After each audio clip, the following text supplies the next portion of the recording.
ਲੱਕੜ ਚੀਰੀ ਦੀ ਮਜ਼ਦੂਰੀ ਕਰਨੇ ਅਸੀਂ ਆਪ ਹਾਈ 700 रुपया दिहाड़ी 700 रुपया दिहाड़ी लगे तो 700 है, ना लगे तो फारग है, कोई दिहाड़ी नहीं मिलती।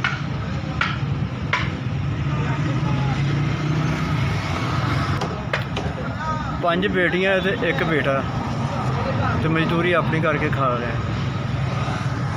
बेटा हाली छोटा है, मैं होना कोई 15 साल का, बेटियां जवान ने।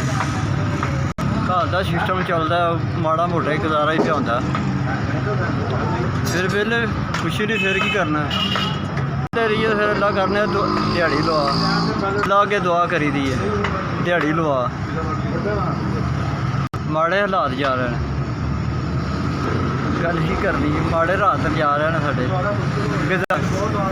गुजारा करिएगा। महंगाई बहुत हैगी है। 47 23 262 0347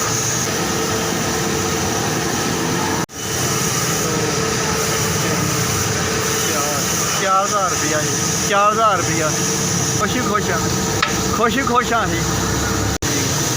अल्लाह जिन्हें 4,000 रुपया दिता, अल्लाह उसकी जिंदगी करे, अल्लाह उन्हें तंदुरुस्ती देवे, अल्लाह उन्होंने बच्चों की सेहत सही हो।